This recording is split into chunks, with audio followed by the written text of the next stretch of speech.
welcome back to the Herbalist Hour today. I'm very honored and very excited to have on CoreyPine Shane. Welcome to the show, CoreyPine. Cool. Thank you, Mason. Good to be here. Welcome to the Herbalist Hour. This is where community gather, merging the power of people and the flowers, the sweet and the bitter to the salty, the sour. Umami, it's time for the Herbalist Hour. We're going to kick things off. I'm going to ask you a question I've always wanted to know. And as you were alluding to pre-show, it might not be that exciting of a story. Just curious how you got your name, CoreyPine. Yeah. So my first name is CoreyPine. My last name is Shane, as I'm sure you know. But my birth name is Corey. So the name of my driver's license is Corey Shane. But the Pine came to me later. And a lot of people wonder, like, oh, did that happen after you became an herbalist? And it actually happened before I became an herbalist. It happened because I was going to rainbow gatherings and meeting a lot of people who had chosen names that were like different than their birth name, names that kind of more represented who they were. And I'd done a lot of reading about Native Americans, and I'd read that in many of those traditions, it's customary to have a name you're born with and then a name that you are given in adulthood. So here I was at, like, I don't know, 19 or 20. And I was thinking about all this. And one January day, I'd been meditating on this for a long time, but one January day, I was sitting in my bedroom looking out at the winter landscape of upstate New York. And I thought, like, wow, it's so cool that all these people have these great names. If I had a name like that, what would it be? And the name just came, Pine. Like, well, like, duh, obviously. Like, what else would it be? And I was like, oh, yeah. Now, of course, me being like, like my like logical scientific brain is like, wait, no, can't be that easy. That can't be it. So I thought about it, and at one point I went for a hike in like one of these like February thaws, and I like was walking up the side of a mountain. And with the February thaw, for those listeners who aren't familiar with that, it's like everything turns to mud. So I was following this trail that would have been really easy up a hill, and it was like super muddy. I was struggling, I was fighting. And about 3/4 of the way up the hill, I stopped, and I just like found a little side trail, went off, and I like sat down in the log, and I'm thinking, why this name? Why Pine? Is this really my name? Is this really what I connect with? Which was the whole purpose of my journey out there. That was why I was going for that walk in the first place. And I was thinking about this. And then I kind of like noticed that the log I'm sitting on is a pine tree. And then I look up and I look around, and I'm surrounded by white pine trees. And white pine is one of the most common pine trees in upstate New York. It grows down here in North Carolina as well. And and in that moment, it just felt like this rightness, like, yep, I'm Pine. For 5 years then, I actually just went by the name Pine. My boss and my parents would know me as Corey, but my friends knew me as Pine. And I moved down to Asheville in 1996, and I decided, like, why have this separation? Why have, like, some people know me as Corey, some people know me as Pine? I'm just going to combine the two and have like a compound first name, which has been confusing people now for almost 30 years. Because everyone thinks it's my last name. But it's interesting. Just me, right? Yeah, I never would have thought about that. Yeah, people always think Pine is my last name when they first meet me. And I'm like, no, it's CoreyPine Shane. I guess just because I've known of you and I've known you for so long, I know you as CoreyPine. So yeah. Hey, that was actually a pretty interesting and lovely story. So don't sell yourself short there. I really enjoyed that. Thank you. Oh, thank you. I don't know, people expect that, like, oh, I was in Hawaii, right. A double waterfall, and a rainbow came across the sky, and a hummingbird came to me and told me that my name was Pine. It wasn't, it's not anything like that. It's not anything That's fair. That's not fair. anything that fancy. Okay. It was just me waking up and intuitively saying, oh yeah, that seems right. So let's take it back prior to CoreyPine, prior to rainbow gatherings even. What was a young CoreyPine like? I guess you were just Corey back then. I was just Corey back then, and I grew up in the suburbs of Philadelphia. Hmm. But I was very fortunate. I lived on a cul-de-sac, so I go down to like the end of my street, and it just ended, and like woods began. There was a 6 mile forest preserve there. Hmm. So my friend lived right there at the end of the street. So at first, I didn't think about it. He just lived there, but we started kind of like playing in the woods. And at a certain point, I don't even remember what age, but as a early teenager, it was way before cell phones had even been thought about. I would just, go off on my own for like hours at a time and just go off in the woods. And I just felt really at home because I was just a very awkward teenager. Sure. And, I'm still a little bit awkward. You've grown into your skin though a little bit. Yeah, definitely. Yeah. I definitely have. And also I'm probably less awkward because I'm the one who's talking, in front of a class. So that makes it easier. Totally. But I just felt really home in the woods. And that was my first connection. And I just still felt like more at home. I still felt that for a long time. I probably still do. Like I feel more comfortable being in the trees and the mountains than I do just like hanging out in a group of people. Mm-hmm. But when I was 19, I met my first teacher, Seven Song.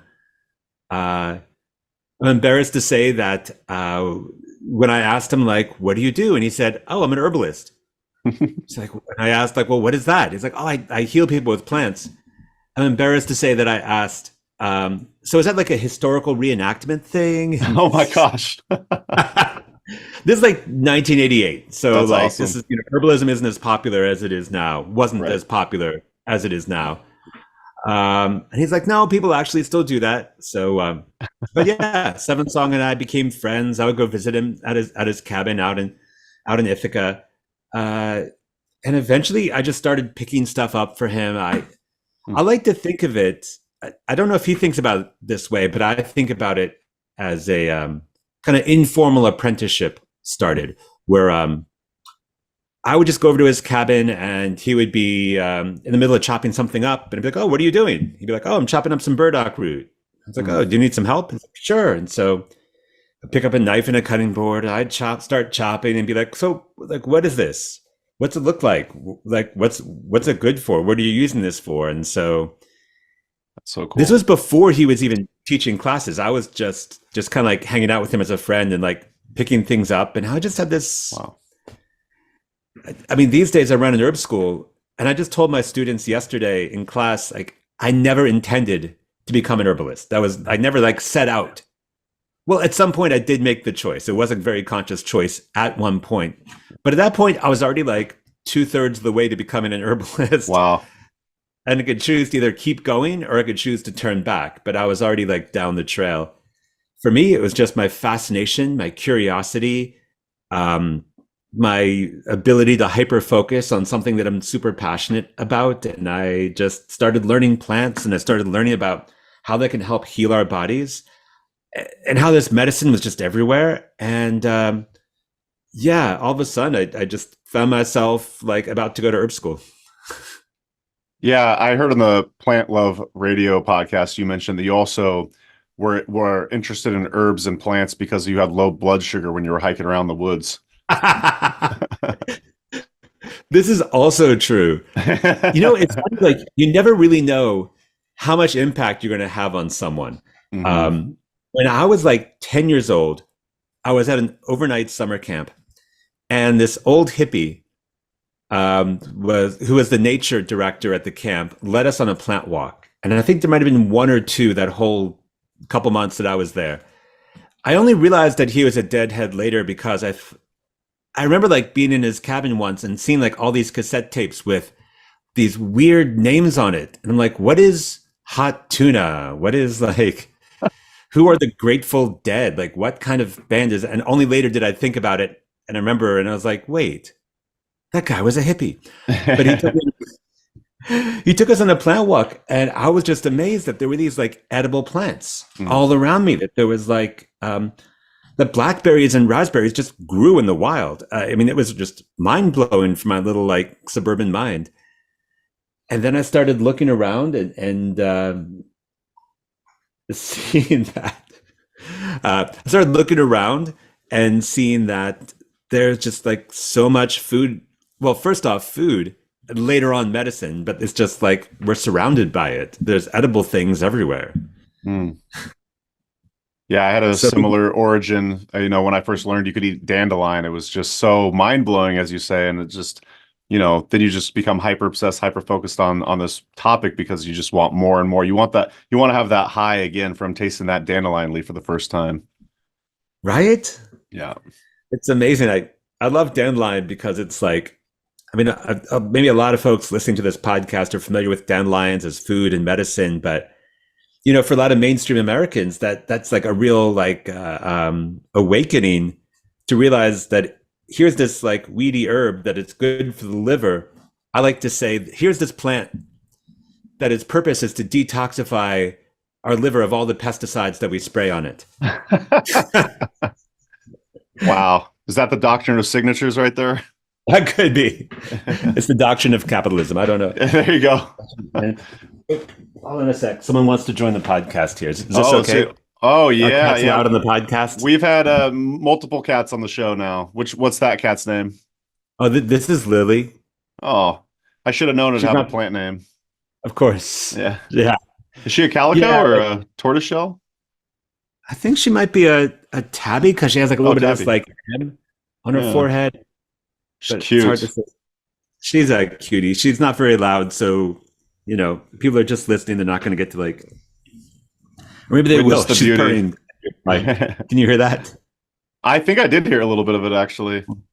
Just a quick break from the show to let you know about our Herbal Monographs page. So if you go to herbrally.com/monographs, you're going to see all sorts of different plant monographs. And basically what a monograph is, if you don't already know, you probably do, but it's a lengthy, well-written description of what a plant is. You're going to learn about its range, its Latin name, its common names, medicinal uses, personal stories a lot of times, because we have a wide variety of herbalists talking about these plants. So if you want to learn about a specific plant, I definitely recommend you go to herbrally.com/monographs, check them out. Some of them are even 20 pages long, some of them are 5 pages long, but they're really unique, and I highly recommend you check it out. Thanks so much, and now back to the show. We just built a catio in our backyard, so all of our cats have this giant enclosed, it used to be a former play set, and now there's like chicken wire around it, but it's awesome. They love it. Oh, I love catio. I love that. Cat patio, yep. Well, Nice. I think it's so fascinating that you were basically Seven Song's first student, and I would love to hear what that first year of his, because I know you apprenticed with him before he started school, and then you were in his first apprenticeship when he started the Northeast School of Botanical Studies.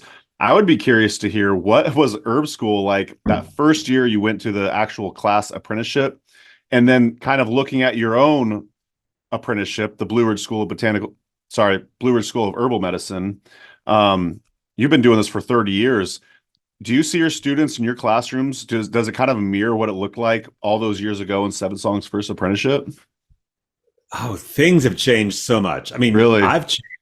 Herbal medicine has changed. Yeah. But even the expectations of people going to herb school have changed. So it's very different. I mean, there's still some, like, the core principles are the same, the core lessons, but I mean, just even the way that it looked. Seven Song at the time lived in a cabin with no electricity, no running water. Wow. I hear her purring. I hear her purring. Yeah. If that's too much for the podcast, that's really cute. No, please keep going. It's actually soothing for me. Sorry, I interrupted you. Yeah, no, this is great. So those of you listening to the podcast, we have a little extra ASMR today, a little, soothing sounds. If you're not familiar with those letters, it's like some soothing sounds for you today. It's like autosensory motor reaction or something like that. I can't remember exactly what it is. I can't remember what it stands for either. I'm just people do whole videos and audios about it. Yep. So when I went to study with him, there was I think 5 or 6 of us just sitting around his living room. And, I'm saying no electricity, but he had gas lamps. So there were these propane lamps. And he would just talk to us about plants. sitting around, like I remember like one of the chairs was like a seat that you'd take out of a van. Mm. So it was like this like bench, kind of like bench car seat thing, and like that some of us were sitting on the futon that he slept on. It was like very like. And when I first started at school, I mean I've been an herbalist 30 years, but I've been running an herb school for 25. Okay. So yeah, this is 30 years ago that I studied with Seven Song, and when I first started in herb school, I just started it out of my living room. And these days I have typically 20 students in a class that wouldn't fit in my living room. There's my living room right behind us here, behind the shoji screen. And yeah, so I rented a commercial place in like just outside of downtown Asheville up until the pandemic. Then after the lockdown and everything went online, even our class, which we're really dedicated to doing in-person class, as soon as it was safe. But in 2020, we're online. We first started teaching classes again. We were socially distanced. It's funny. A lot of us don't like to talk about or think about 2020, but it's obviously a big change for a lot of us. Yeah. And for me, I know sometimes I talk about it and have to remember, okay, just take a deep breath. That was then. PTSD. But yeah, so I left the indoor location behind, like the business rental, and moved everything out to my land out here in Barnardsville, which is a small town about a half hour north of Asheville, North Carolina. I bought a house and some land out here, a couple acres, just at the beginning of 2020. So I was really lucky to have that to fall back on. I started the school in my living room, and then we moved. We've been in a couple of different locations over the years, but then I ended up moving it back. It's too big for my living room, but I moved it back onto my land. So here it is. Short commute again. And I love these mountains. I love Barnardsville. And for me, it's just so fascinating. It's so connective, so beautiful to be able to teach about the plants and be surrounded by the plants. The whole classroom is outdoors. We have like a deck with a metal roof on top, but we're open on all four sides. We hear the creek going by. There's a witch hazel tree that's like bending over, reaching into the classroom. There's a basswood tree. We're underneath oaks and maples. And you look out in this land and there's like black cohosh, Solomon seal, mayapple, sassafras, birch trees. And it's just the medicinal plants you can see from the deck where we teach. If you walk up into the woods, you'll see even more amazing plants. I'm just thrilled that I can caretake this land in such a way that I can like bring people here and teach them about the plants and how to connect with them. Absolutely. Why do you think your area, Asheville, has the most herbalists per capita? Do you think it's because of that plant diversity and the long growing season and everything, or why do you suspect that might be? Because we're cool AF.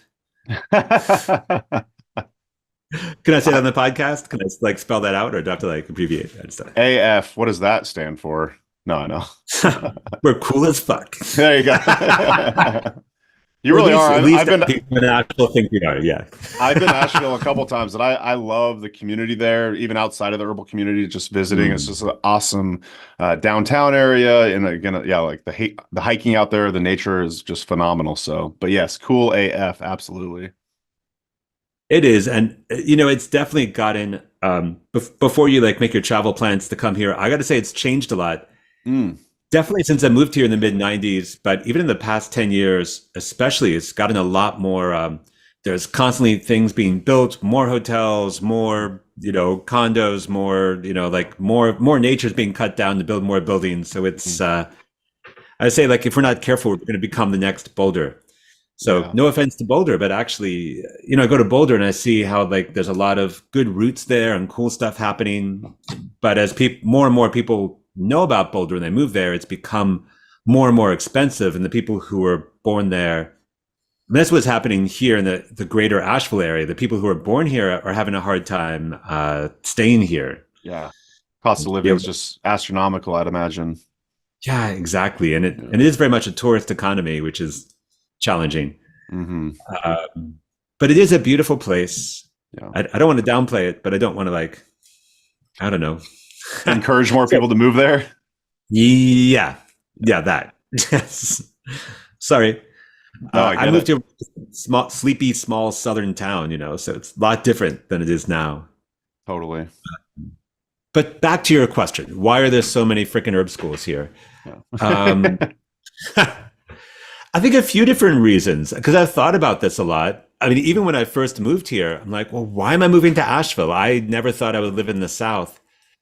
Uh, but honestly, I'm kind of a slower person, and I like the slower pace of the South rather than like the Northeast, like go, go, go, do, do, do. Right. So I felt really at home here. Hmm. But I think like a lot of medicinal plants come from Southern Appalachia. I mean, black cohosh, blue cohosh, wild yam. American ginseng. I mean, those are just four plants that are used all over the world. They're official in like the German Materia Medica. They're used by Australian herbalists. They're used all over, and they're like, they're native to like around this area. So there's that. There's also the history that the people here, because they were isolated when well, I'm going to be more specific here. When the people of European descent came to the mountains of Appalachia, they were further away from the coast. They were further away from, factories and doctors and pharmacies, and so they had to be more self-sustainable. They had to like live on their own. And I think those folks, like, they learned a lot from the Cherokee people, the Cherokee, and then the Creek and the Catawba are some of the native people around this area, who are just like amazing herbalists in and of themselves. They were and they still are like amazing herbalists. I mean, I've heard David Winston say that all Native Americans knew about herbal medicine because that's what the medicine was. It's like, that was the main medicine. Here are the plants. This is what we use for food. This is what we use for healing, as well as other forms of healing as well. But he says that the Cherokee people in particular were like the herbalists, that they would know. They knew like even more quantity of herbs than like other native nations, which makes sense. I mean, Cherokee Nation, like back when before colonization, like the Cherokee Nation was like huge. It was like a really big area. People were talking a lot to each other. They even had like their own written language, syllabary. And so there was a way of like writing things down and communicating and learning from each other. I mean, even before the written language. But so I think people moved here. When the Europeans came, they learned a lot from the Cherokee, and they were like further isolated from like factories and such. So people had to be self-sustainable. And there's still very much in the Southern Appalachians this self-sufficiency idea of like, how can we just do it ourselves? So there's a lot more connection to the land than I find in like, closer to like the cities or like places where traditionally resources were easier to get to. Yeah. So you could combine that with the incredible biodiversity, because during the last few ice ages, these mountains didn't get glaciated. The glaciers slowly came down and those plants over time like migrated south. And as the glaciers receded and things warmed back up, those northern plants, a lot of them stayed at the higher elevations. And as things warmed, some more of the southern plants came up. So here we are at this place where like this incredible plant diversity. I've tried to verify this statistic, but I haven't been able to. But I've heard that it's the most biodiverse area of any temperate area. Wow. In other words, like not including the tropics, which are just, of course, off the chain. Right. Yeah, absolutely. Do you teach kind of ecology concepts in your school? I do somewhat too. It's like, and I think that's helpful because we're not just learning we're not just learning about the plants, we're learning how to harvest them from the wild. Yeah. Which means if you're going to harvest from the wild, I think it's important to also learn like, well, what is this that I'm harvesting from? What is this environment I'm walking into? if you're going to go into someone's house, you'd want to know like, oh yeah, what are these people's customs? Like, how did they work? Uh, so I like to teach people, yeah, okay, what are the relationships between the plants? What are the relationships between like the birds and the animals and the plants? And then when we go in with either with the intention to harvest or just with the intention to appreciate, which is awesome as well. It's like we also need that. We're not just going out to the woods to like take things. We're going out there to create relationship. Yeah. I think that's so core to herbal medicine. And so in that sense, I feel like ecology is a necessary part of herbal medicine, that we know what we're harvesting, how it's connected to the environment in which it's growing, so that we know like how we can interact with it in a respectful way. Absolutely. Yeah, when I took the Columbine School of Botanical Studies, maybe 14 years ago, that was one of my favorite byproducts of taking that apprenticeship was, I was all about herbalism and adaptogens and cool, sexy stuff like that. But what I really got was, a master class in ecology and botany and everything. And yeah, it's just I was so happy with that because now when I go out in the woods, I feel like I have a much deeper relationship with the plant life because of that ecology background. But one thing I know about you, and the first time I met you, I remember, I want to say it was back in 2010, you visited the Columbine School of Botanical Studies and you taught a class at Tsunami Books. I remember that. And it was so cool. It was like it was really when I was a budding herbalist and this awesome herbalist, CoreyPine Shane, was coming to town. I was like, oh, I'm going to go to that class. And if I recall correctly, correct me if I'm wrong, you taught a class about TCM and Western herbalism. Does that sound right? That sounds right. Okay. I totally remember. I remember Howie Brownstein, Yeah. who you mentioned as your teacher. He's the one who like set that all up for me. Howie's great. I love Howie. He's awesome.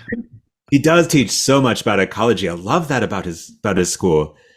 And he set that up, and that sounds right. It's one of my passions. Yeah, that's why I bring it up because I was kind of curious. Do you still kind of look at herbalism through a half TCM lens? And kind of a second part of that question, I know you studied with Seven Song. I believe you studied with Michael Moore as well. Where did you get your TCM training or education from? Right, because neither one of them teaches about Chinese medicine. Right, exactly. Well, when I first studied with Seven Song, he did use some Chinese medicine principles and taught us a little bit about that.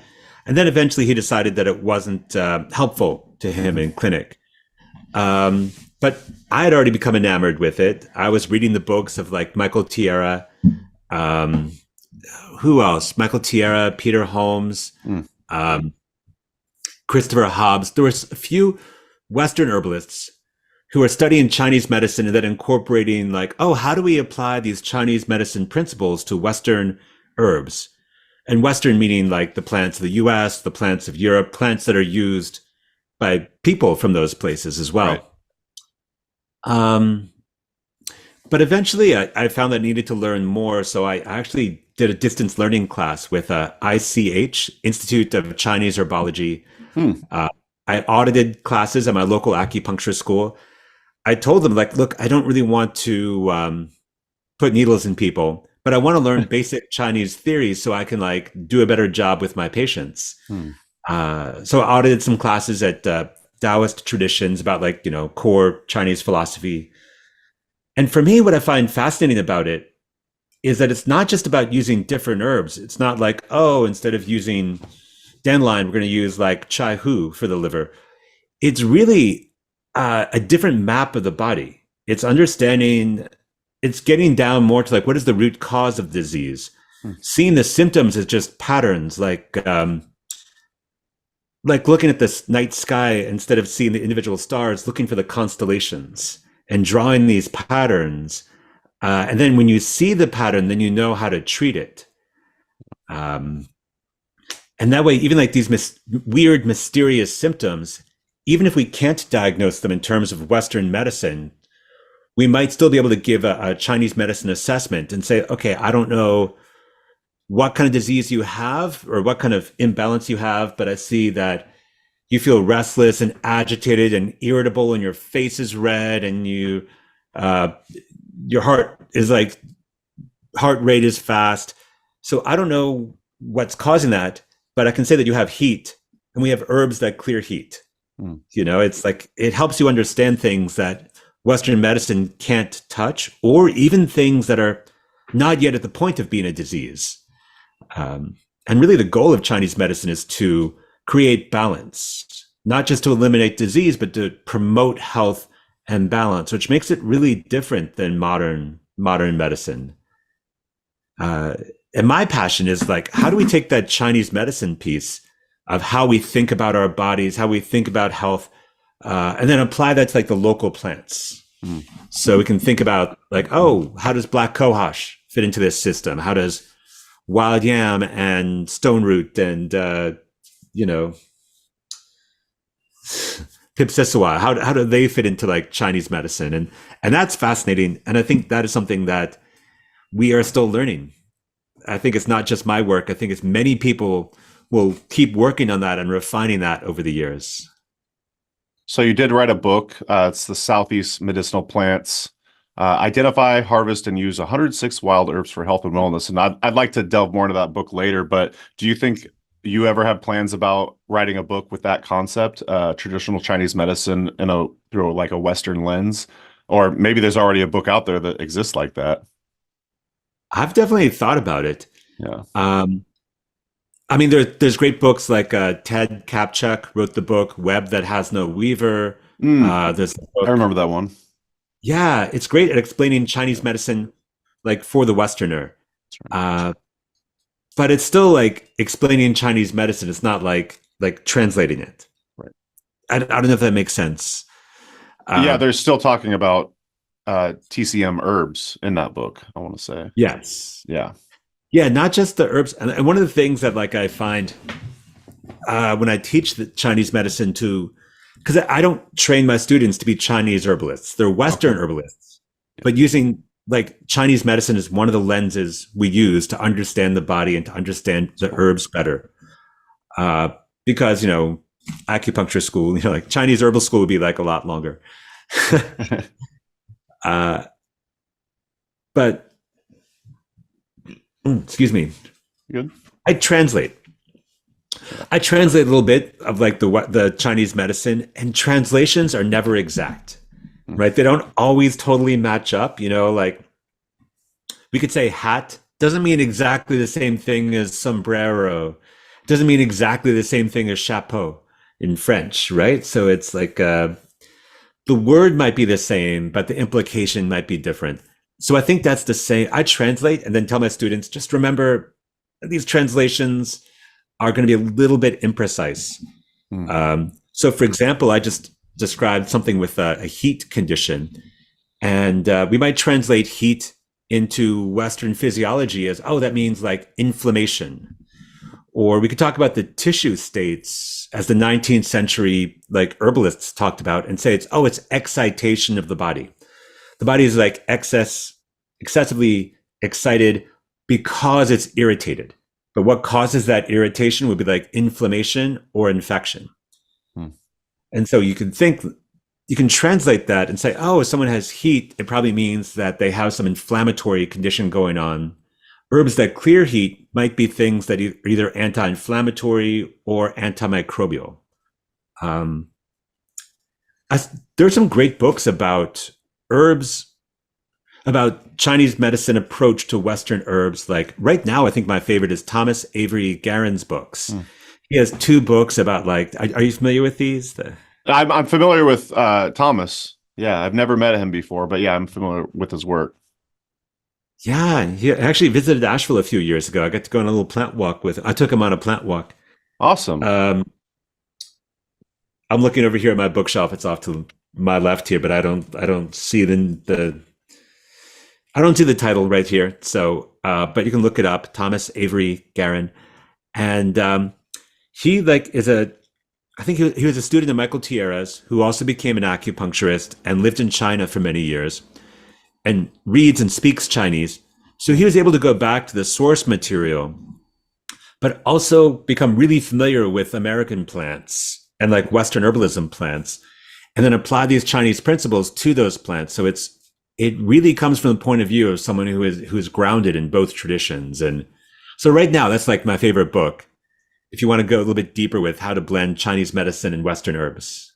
Cool. I will leave a link in the podcast show notes in the YouTube description. I want to say Thomas also, I don't know if he bought or took over the Tierra's school, East West.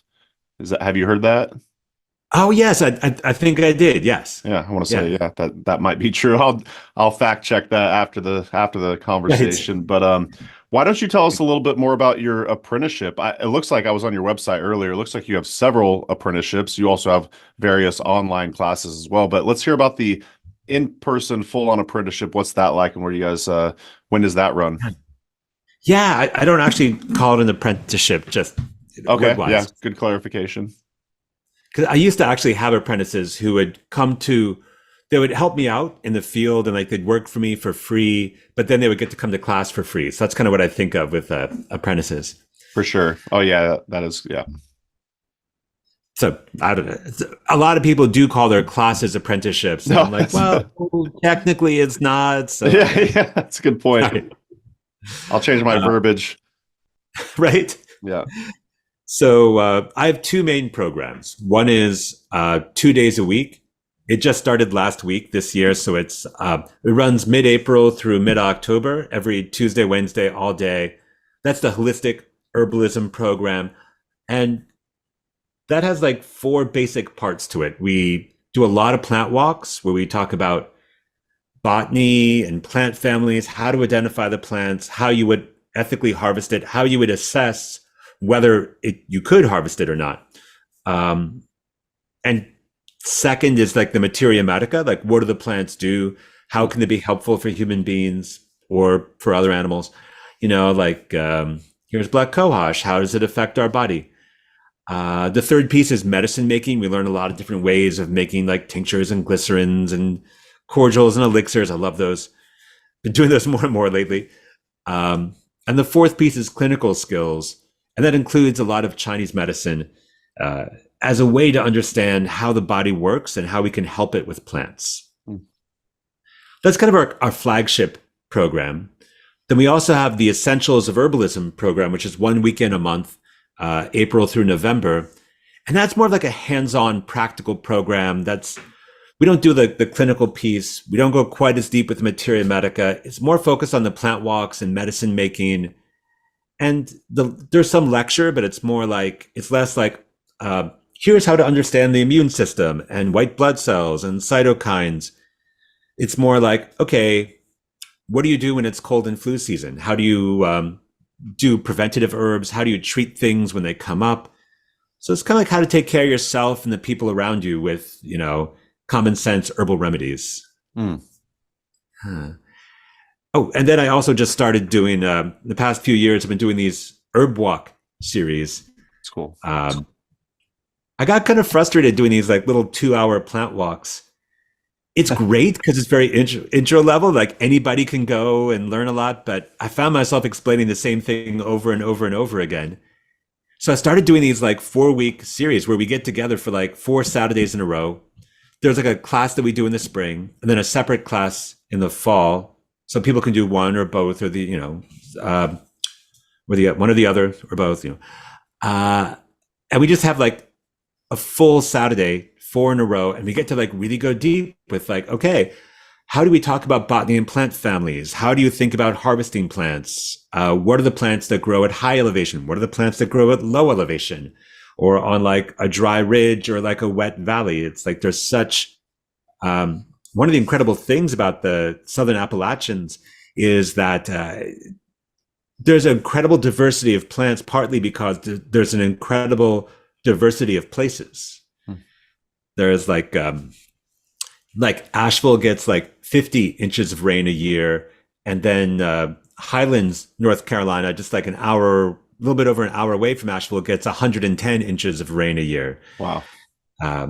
Within an hour drive of Asheville, you could be at like 1,000 feet, or you could be like at almost like 6,600 feet. Really? I didn't realize you had peaks that high.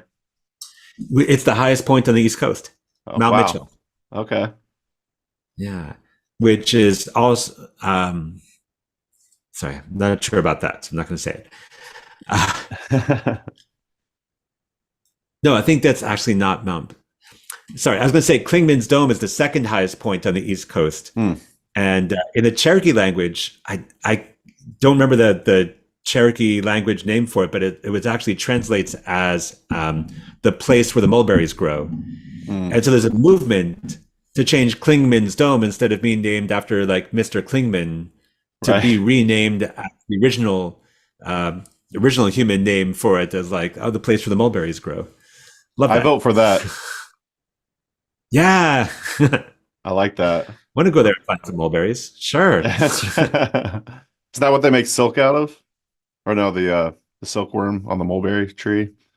Oh yeah, silkworms. They wind up. Yeah, they pulled out of the memory banks there. Also, that plant walk series sounds like a lot of fun. I have to imagine a lot of like friendships are formed during those 4 weeks, and I love that idea of building on the lessons from week to week. I could totally see how that could be frustrating. You're like repeating yourself every time you do a plant walk. So I take it you would probably encourage other herbalists out there, if they're doing plant walks, maybe bundle them and do seasonal ones where you have like 4 in a row. Right, and then the students really get to see like, oh, what grows at all these different locations, what's like up this time of year, and the lessons build upon themselves. So you get kind of more of a feeling of like there's some people who take the class who know nothing about herbs. They just want to know what plants grow here. But every class, I at least get a few people who are either like, oh, I just moved here from New York, or I moved here from Colorado. They're already herbalists, and they just want to know like, what are the local plants here and how do you use them?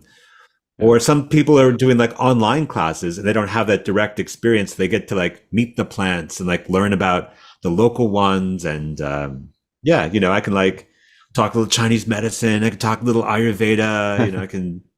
I know the lingo. Yeah, I have to imagine too, on these consecutive weeks where you're going out there with the same class, not only do you get to meet different plants, but you also get to meet the same plants in different phases of its life cycle. So that was one of my favorite parts about, again, columbines. We would see the valerian when it was just a tiny little sprout, and then we'd see it later when it was flowering and then going to fruit and everything. And I love that. Me too. Yeah, I love that about the way Howie teaches. Beautiful. Have you had a chance to go on a plant walk with him before? Just once when I was out there in Eugene. Oh, nice. Like the time that I taught then, I was actually I tagged along in a couple of his plant walks. That's awesome. And it was great because I got to see Pedicularis groenlandica in the wild, the elephant's head. That's right. Yep. Which is just love that plant. Did you see the parrot speak too? The Pedicularis. No. Okay. Is that Densiflora? Densiflora, thank you. Oh no, Densiflora is the other one. My gosh, this is embarrassing. Wait a second. We have a call in from I'm getting a call from Howie. Can we take this call on the phone a friend, particular? I got it. I almost Googled it, but it's racemosa, right? Racemosa. Yeah. Okay, good. Hey. Phew. I almost had my Columbine's card pulled, but most of when I think about the Pedicularis genus, I think about like out west, like from the Rockies up to like the Cascades. Yeah. I've seen them like all through those western mountains. But we have a Pedicularis in the southeast that I've been using, the Pedicularis canadensis. Oh yeah, I've heard of that one. Yeah, it's beautiful. We just saw it in the plant walk. It's in bloom right now. So CoreyPine, I don't know if you know this. I live in Wisconsin now. I live in the Midwest, and I feel like I've heard that Pedicularis canadensis grows out here too, but I'm not 100% on that. So, but yeah, I'm yet to see a Pedicularis out here in Wisconsin. I can't wait. Definitely, yeah, that elephant's head is one of the most beautiful flowers I've ever seen. Absolutely incredible. But that's actually a nice segue. As I was mentioning earlier, you do have a couple online classes that I saw. You have herbs for insomnia and herbs for anxiety. And I'm curious, do you teach about Pedicularis in either of those classes? I think I teach about it in the it's been a little while since I've recorded those classes, sure. But if I remember correctly, put you on the spot. A couple years. Okay. But if I remember correctly, herbs for anxiety, I do talk about Pedicularis. There's also herbs for pain is the third one. I know I Cool. talk about pedicularis in the herbs for pain class because I use it for muscle pain sometimes. Tight, tense muscles helps, good one to help Totally. relax. Yeah. Absolutely. Well, so I would like it if you could maybe give us a little primer, a little like low-hanging fruit on, say, the herbs for insomnia. Don't obviously go into the full hour and a half lesson, but maybe some just general tips that you might suggest to folks that are struggling with insomnia. Yeah, I think, okay, good. Yeah, insomnia can be a really tricky one. I want to say that insomnia a lot of times has many different sources, many roots. So I'm going to give some advice, but nothing works 100%. Nothing works for everyone. There's just like different things work for different people. Um, I would say first off, look up sleep hygiene. I tell all my clients working with like insomnia, I give them a whole sheet about sleep hygiene. If you're not familiar, sleep hygiene is ways that you can be in your lifestyle adjustments to help with insomnia. So that might be something like turn off the TV at least an hour before bed, and like don't look at phones an hour before bed, and like start turning down lights so that there's less stimulus to your brain. Um, What about scrolling second through thing, Instagram for an hour before bed? Is that a good idea? oh yeah, that's fine. No, you know the answer to that, Mason. Yeah. Yes, I Don't do do. that. I also feel really seen in that comment though, because that Yeah. is definitely something I would do. It's addictive. But luckily, I don't have insomnia, so There you it go. doesn't seem to affect me. If I did have insomnia, I'd probably like be a lot more cautious about that. Yeah. Um, secondly, I would say a lot of times people have like the nervous system is all ramped up all day, and then they try to take herbs right before bed to like bring everything down. And I think it's actually more helpful to take herbs like during the day, not like herbs that are like heavy sedatives during the day. You do want to wait until you're ready to go to bed before you like, drop some valerian on there or something. But taking small doses of nervine herbs. Hmm. Nervines are those herbs that are like can be calming and relaxing, but are not like sedative or hypnotic herbs that would actually like make you want to go to sleep. Um, it can help us regulate the nervous system more during the day, so we're not just waiting until like 10 minutes before bedtime to do all our nervous system regulation then. And the third thing I would say is that a lot of the herbs that are recommended for insomnia are good for acute insomnia. They're good for like, oh, I can't sleep right now. So things like valerian or hops or chamomile, those work best when it's like, ooh, I had a really tense day. Now I can't sleep. Or, I drove 12 hours and I'm still kind of like jittery because I had to go over the George Washington Bridge, whatever. Um, People with chronic insomnia, I find like different remedies work for them.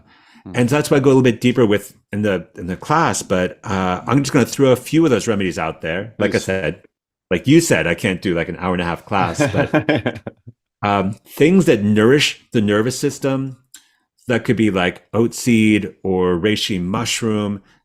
Magnesium can be a really helpful supplement.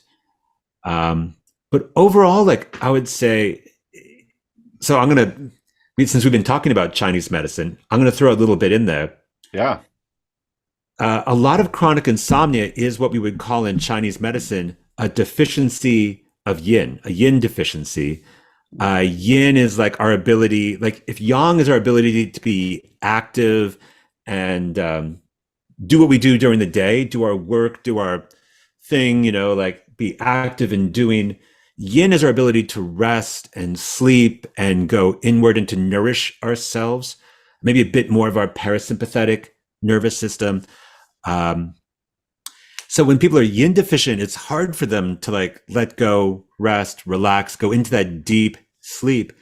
So herbs that are tonifying to yin, which is usually things that are moistening and cooling, and foods that are moistening and cooling, are going to be helpful for that type of chronic insomnia. More so things than are like valerian, which is a great herb, but it's like it's kind of heavy. I kind of like that. One of the ways I think about this is, again, I translate. So this is not real Chinese medicine speak now. I'm going to talk more like Western herbalist. I say it's not really a nervous system excess, it's a nervous system deficiency. And if we treat it with things that are going to like bring down the nervous system, people are already deficient. And that's why they're feeling jittery or irritable or whatever kind of feeling is up for them that they can't sleep. I kind of think about it like, you ever get hangry? Yeah, definitely. Ask my wife. Yeah. I've I been, love I've that been, word, hangry.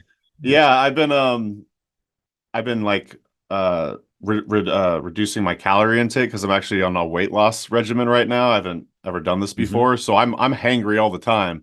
Well, Oh no. I'm hungry all the time, but once I push Yeah. like my fast, it's like my wife's like Amanda's like, Mason, you need to eat something. So, but yeah. Yes, I know the feeling. Yes. Yeah.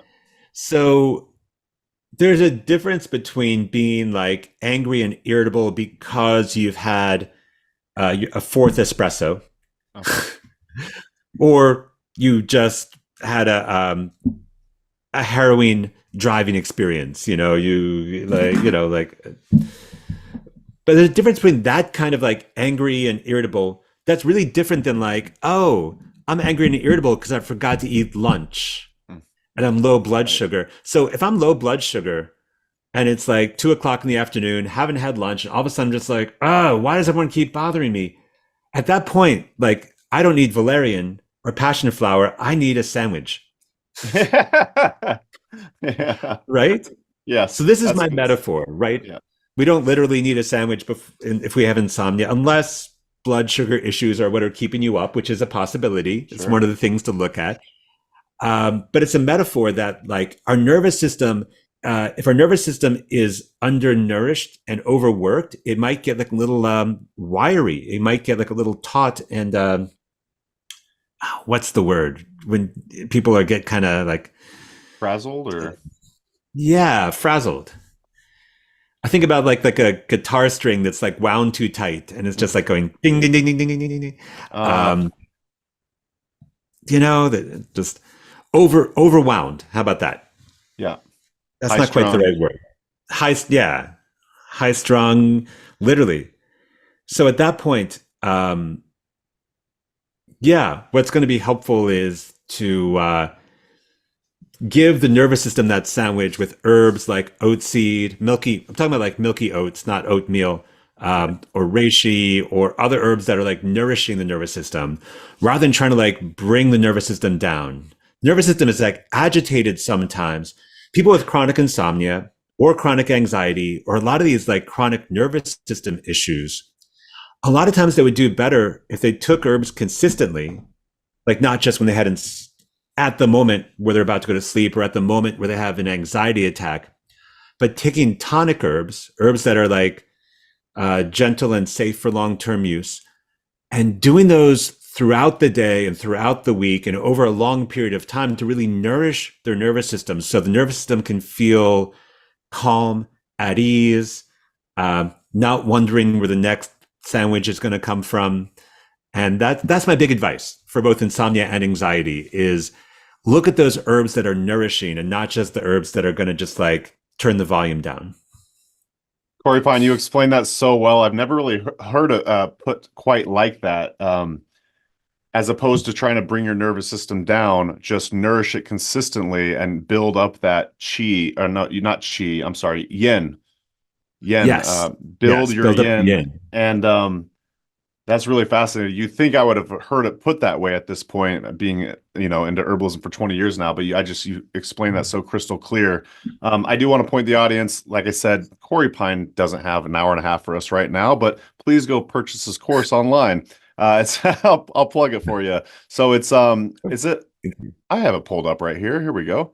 BlueRidgeSchool.org, blueridgeschool.org, and it's under the programs tab along with a lot of other ecosexuality. That's cool. We just put that one up today. Yes. Nice. Herbs for insomnia, herbs for pain, herbs for anxiety. These are all online courses along with lots of other herbal apprenticeships. But CoreyPine, do you have a few more minutes? Sure. Oh Awesome. yeah. Cool. I'm here for you. Awesome. Thank you. Well, yeah, there's a couple more questions I wanted to ask.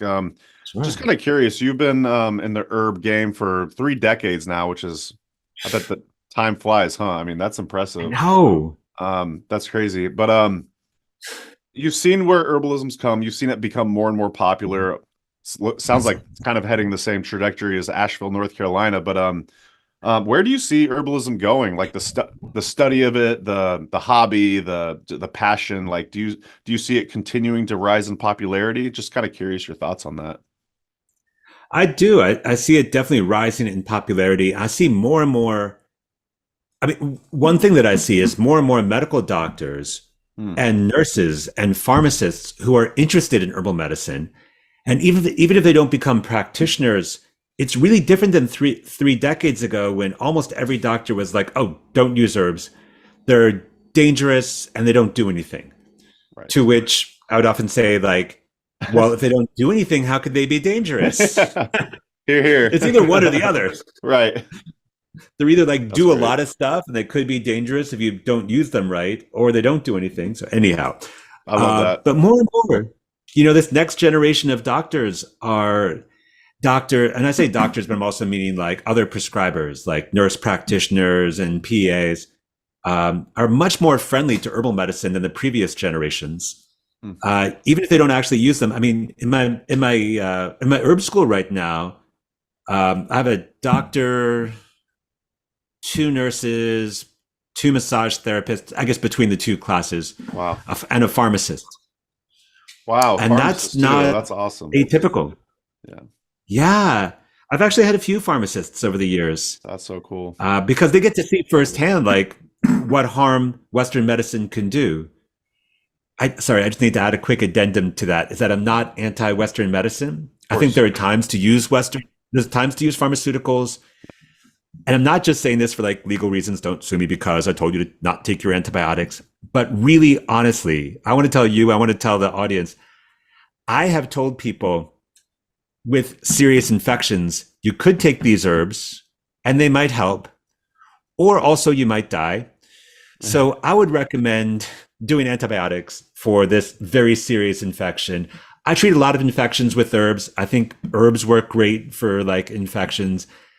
And there's sometimes to just, antibiotics have big side effects, pharmaceuticals have big side effects, and also they're big medicine that cause problems, but they can also save people's lives. So I'm not anti-Western medicine. I'm kind of more against the Western medicine structure, how it's oriented to like only treat disease and not promote health.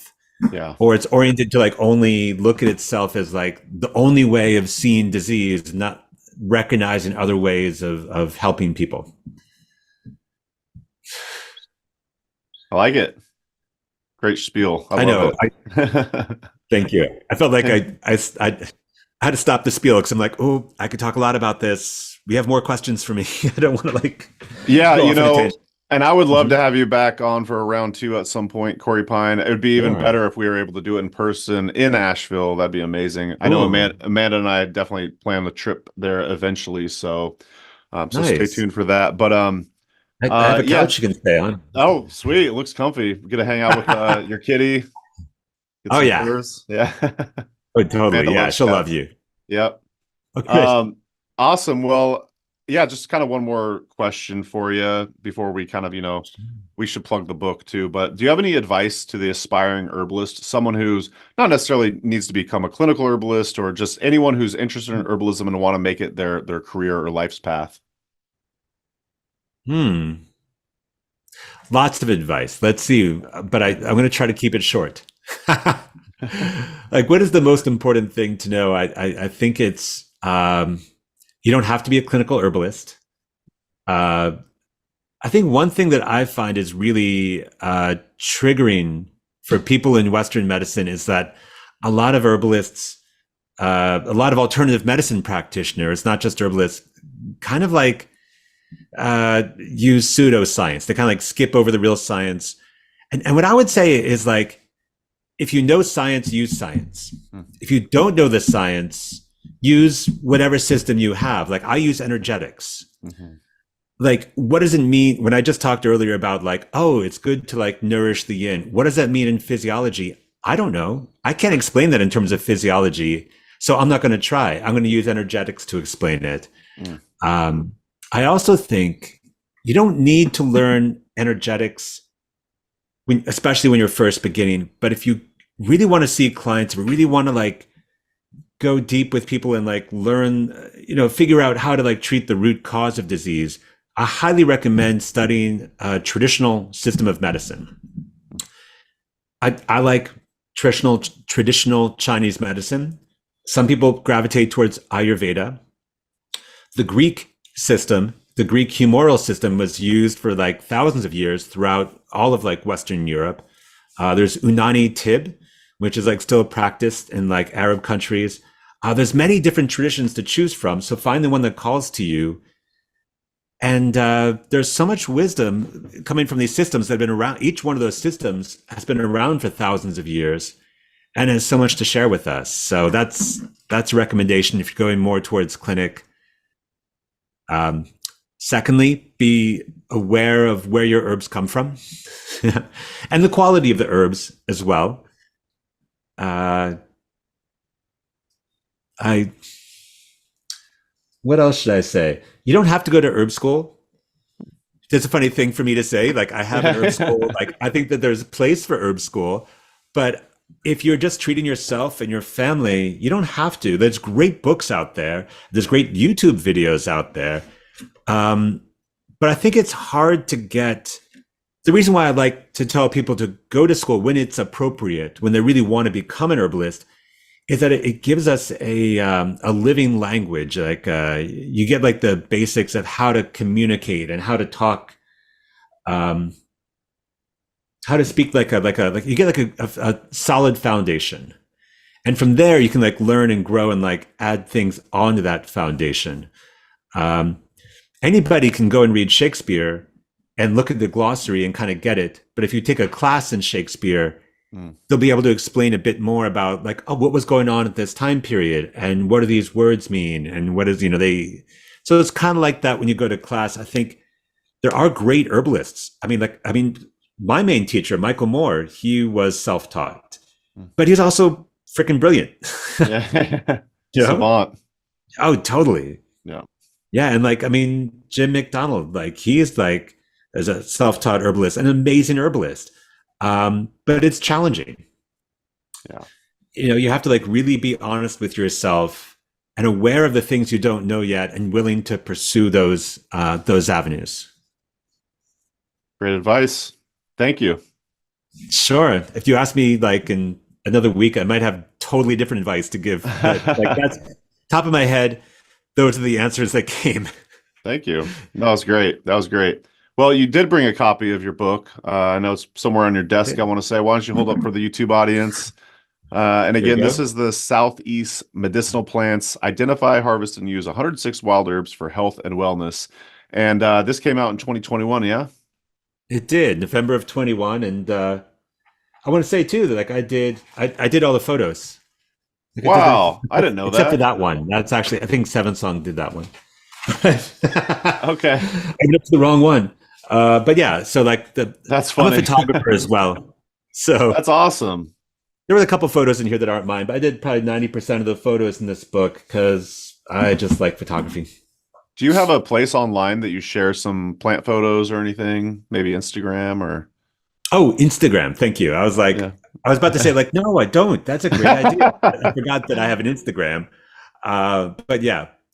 So the name of my school is Blue Ridge School of Herbal Medicine, but that doesn't all fit in an Instagram profile. So just take out the of.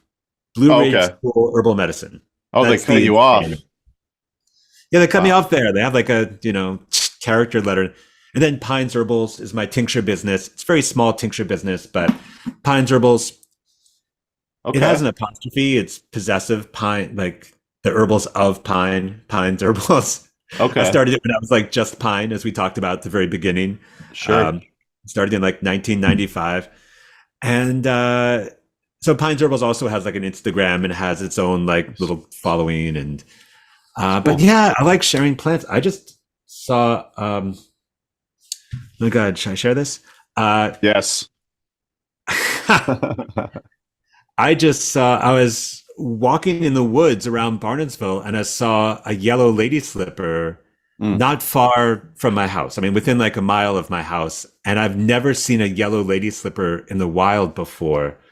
And I'm going to go back later with my macro lens and my full on camera and macro lens. But I did take a photo if you want me to share on the. That would be awesome. Yeah, we could even superimpose it if you email it to me. We could throw it up on the screen. But yeah, Great. That's a good idea. I was just going to that'd be hold awesome. the camera up. Should I do that, or should I Yeah, just send it? yeah, you should send it to me. Yeah, Okay. yeah, you could just yeah. Yeah, matter of fact, that looks terrible on the Oh. screen. So I'll tell you what, I'll just email it to you. How about that? And that's Orchidaceae. Yeah, It is, yeah. Yeah. So orchid family, Orchidaceae. Yeah. I want to say we have that growing. Well, I don't live in the Northwest anymore, but I remember. I want to say it grows in the Pacific Northwest as well. Wow. I Yeah. actually didn't know that. I'm almost positive because I remember going to the wildflower show. I would go every year at Mount Pisgah Arboretum, and I remember seeing one year, and it was awesome. Although I keep forgetting you have a Mount Pisgah in the Northwest. We have a Mount Pisgah around Asheville as well. I saw you post that. I want to say you hiked with your sister or something the other day, and you went to Pisgah, or maybe Yeah, I'm we making that did, up. yeah. Okay. That was last year, but yes. Oh, Or it might have awesome. got reposted. I forget, but So that's cool. I forgot that you have the tincture company as well. So that's pinesherbals.com. it is, And- yes. And we got blueridgeschool.org for all the programs, and check Corey Pine out on Instagram at Pines Herbals, as well as Blue Ridge. Shit, I already forgot. Yeah. But I'll leave all the links in the podcast show notes, YouTube description, all There you the go. above. So Corey Pine, this has been awesome, fascinating.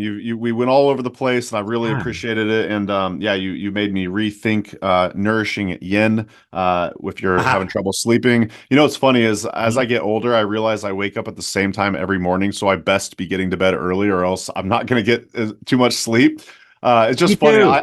If I go to bed at midnight, I'm waking up at 5:30. If I go to bed at 10, I'm waking up at 5:30. So I might as well go to bed earlier. So that's what I'm thinking of, like sleep hygiene. I'm like, I gotta go to bed early. So awesome. Any like closing thoughts before we wrap up and get out of here?